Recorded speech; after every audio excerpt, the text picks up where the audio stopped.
오늘은 내 모든 소원 기도의 제목이라는 또 제목으로 말씀을 나누고자 합니다.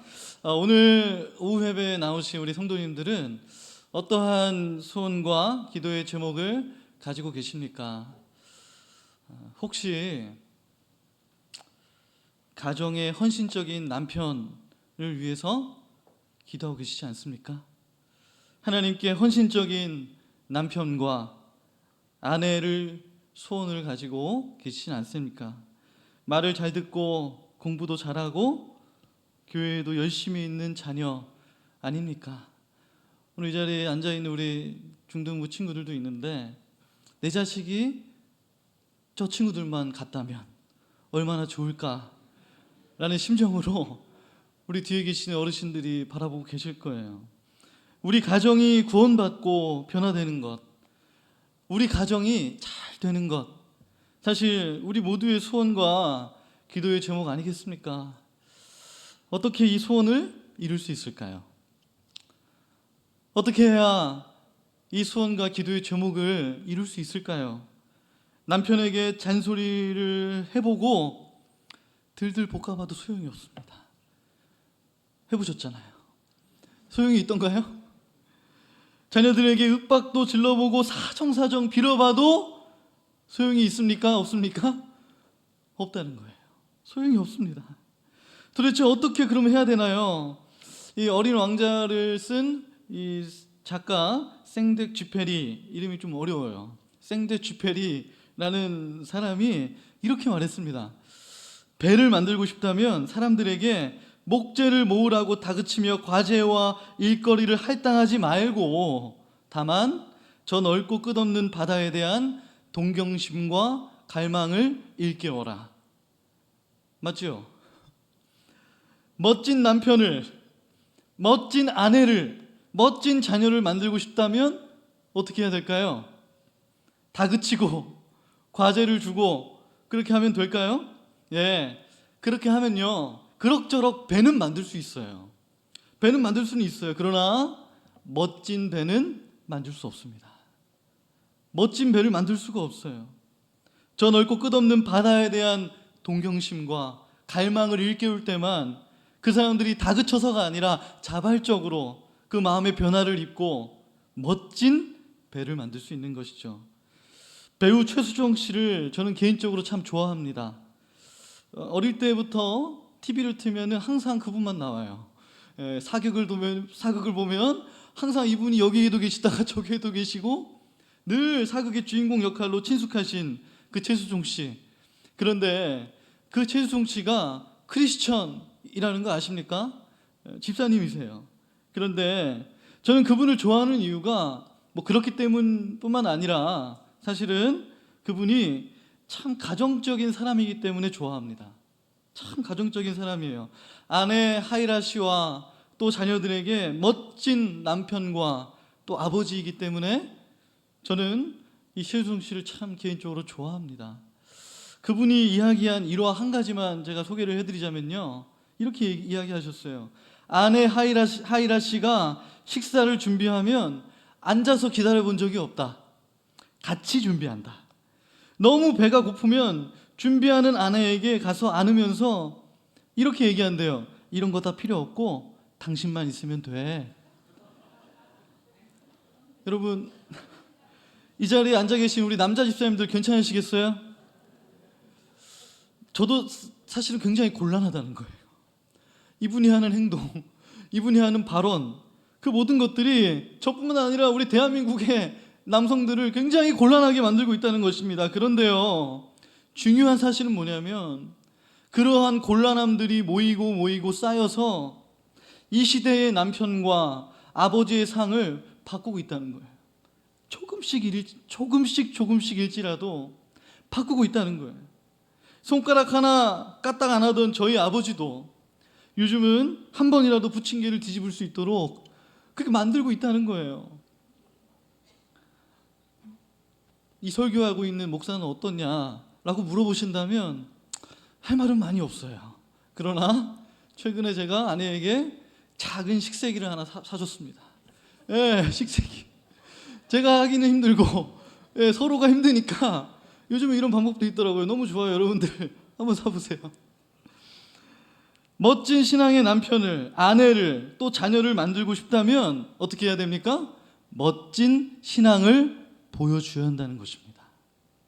멋진 신앙으로 살고 싶다는 동경심과 갈망을 일깨워줘야만이 그렇게 만들 수 있다는 거예요.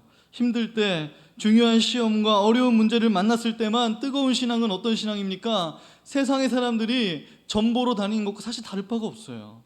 힘들 때, 어려울 때, 시험 앞두고 똑같아요. 점을 보고 굿을 버리지 않습니까? 부적을 붙이지 않습니까? 우리의 신앙이 그렇지 않냐는 거예요. 그렇다면 멋진 신앙이라는 것은 도대체 무엇일까요?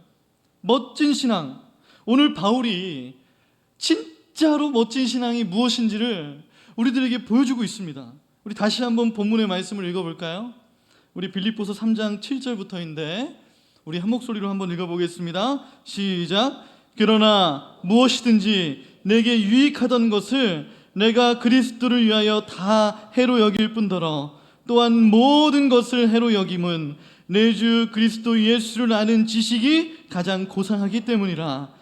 내가 그리스도를 위하여 모든 것을 잃어버리고 배설물로 여김은 그리스도를 얻고 그 안에서 발견되려 함이니. 할렐루야. 할렐루야. 이 바울의 고백이 나의 고백이 되기를 간절히 소망합니다. 바울의 소원이 무엇이었습니까? 바울의 간절한 기도의 제목이 무엇이었습니까? 건강이나 성공이나 가정의 변화가 아니었습니다. 그렇다면 무엇이었습니까? 바울의 소원은 그리스도를 얻는 것이었습니다. 그리스도를 얻는 것. 왜 그렇습니까? 바울이 욕심이 없는 사람이라 그랬을까요? 바울이 특별한 성정의 사람이라 이러한 고백을 했던 것일까요? 그렇지 않습니다. 우리가 똑같은 사람이에요. 그렇다면 어떻게 이런 고백을 한 것입니까? 그리스도를 얻는 것이야말로 우리의 모든 소원을 이루고 그것을 뛰어넘어서 모든 것을 이루는 열쇠이기 때문입니다. 믿으십니까? 그리스도를 얻는 것이 우리의 소원뿐만 아니라 우리의 인생의 모든 것들을 이룰 수 있는 열쇠 되심을 믿으시기 바랍니다. 오늘 설교의 제목인 내 모든 소원, 기도의 제목은 사실 찬송가 452장의 제목이에요. 여러분 많이 불러보셨죠?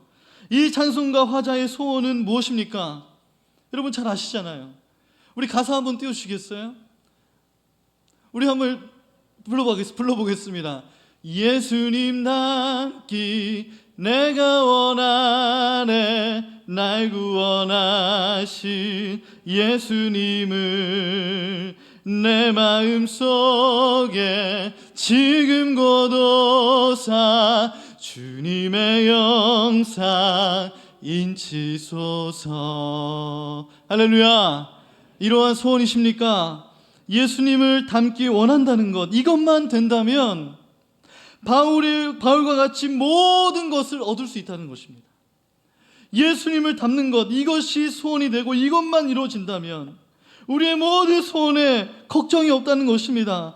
오늘 이 자리에 모든 성도님들의 소원이 이와 같이 되기를 간절히 소망합니다. 그런데 이 그리스도를 얻기 위해서 가장 중요한 전제 조건이 있습니다. 그럼 그것이 무엇인지 아십니까? 이것이 성립하지 않으면, 이 전제 조건이 성립하지 않으면 그리스도를 얻어도 얻는 것이 아니게 됩니다. 전제 조건이 뭐냐면 그것이 바로 바울의 고백 안에 담겨있는 바로 이것이에요. 내게 유익하던 모든 것을 그리스도를 위하여 어떻게 하는 거예요? 다 해로 여기는 거예요. 나만을 위해 살아갔던 것들, 나밖에 몰랐던 것들, 나의 이기적인 욕심과 자아를 다 해로 여기는 것, 그리스도를 위하여 모든 것을 잃어버리는 것. 여러분, 이것이 바로 전제 조건이라는 거예요. 바울은 심지어 이 그리스도를 얻기 위해서 모든 것을 배설물과 같이 여겼다라고까지 고백하고 있어요. 여러분 참 아이러니하지 않습니까? 모든 것을 얻기 위해서는 어떻게 해야 돼요? 모든 것을 잃어버려야 한다는 것입니다. 그리스도를 얻기 위해서는 그리스도를 위해서만 살아가야 합니다. 그분이 말 그대로 우리의 모든 것이 되어주시기 때문에 그분만을 위해서 살아가야 합니다. 그렇게 해서 하기 위해서는 모든 것을 잃어버려야 한다는 것이죠. 가타카라는 영화가 있습니다. 여러분 혹시 보셨나요? 좀 옛날 영화인데 SF 영화예요. 그 영화는 어떤 내용이냐면 유전자 조작으로 완벽한 인간을 만드는 세상의 이야기예요. 한 형제가 있었습니다. 동생은 완벽한 유전자를 갖고 태어났어요. 엘리트예요. 그러나 형은 어때요? 허약한 유전자를 갖고 태어난 불완전한 인간이었어요. 실패작이었어요. 그 둘 형제는 때때로 이 바닷가에서 수영 대결을 펼치곤 했습니다. 그런데 이상하게도 늘 형이 이기는 거예요. 완벽한 유전자를 가진 동생이 아니라 허약한 형이 늘 이기는 거예요. 동생이 어느 날 묻습니다. 어떻게 형이 날 이길 수 있는 것이냐? 어떻게 형이 늘 날 이길 수 있는 것이냐고 물었습니다. 그러자 형이 이렇게 대답합니다. 내가 왜 늘 너를 이기는지 궁금하니? 너는 언제나 다시 육지로 돌아갈 것을 계산하고 수영을 하지만 나는 다시 돌아갈 것을 계산하지 않고 수영하기 때문에 너는 결코 나를 이길 수 없는 거야. 그리스도를 위하여 다시 돌아갈 것을 생각하지 않고 달려가는 인생만이 넉넉하게 세상을 이길 줄로 믿습니다. 그리스도와 세상을 같이 섬기는 것은 불가능합니다. 예수님 말씀대로 한쪽을 중히 여기고 한쪽을 더욱더 사랑할 수밖에 없기 때문입니다. 그리스도를 위하여 내게 유익하던 모든 것을 잃어버리지 않으면 그리스도를 얻고 그 능력과 영광을 경험할 수 없습니다. 그리스도를 위하여 모든 것을 잃어버리지 않고서는 멋진 남편과 멋진 아내와 멋진 자녀를 얻을 수 없습니다. 우리의 모든 소원과 간절한 기도의 제목을 이룰 수 없습니다. 모든 것을 잃어버리고 오직 그리스도를 위해서만 살아가야 돼. 오직 그분을 위해서만 살아가야 됨을 여러분 꼭 기억하시기 바랍니다. 오늘 이 시간 우리가 예수님이 말씀하신 세리와 같은 마음으로 가슴을 치며 이렇게 고백하기를 소망합니다. 주여, 나는 죄인입니다. 그러나 예수님 닮기를 내가 원합니다. 남을 평가하거나 비교하지 않고 그저 예수님 닮기를 내가 원합니다. 내 눈물을, 내 모든 기도를 하시지요. 그리스도를 위하여 살아갈 수 있도록 모든 것을 잃어버리고 모든 것을 얻는 은혜를 경험하게 하여 주시옵소서. 이 한 가지의 소원을 가지고 다가오는 한 주 승리하시는 저와 여러분 되시기를 주님의 이름으로 축복합니다. 기도하겠습니다. 하나님, 오늘 바울을 통하여 귀한 고백을 주시니 감사합니다.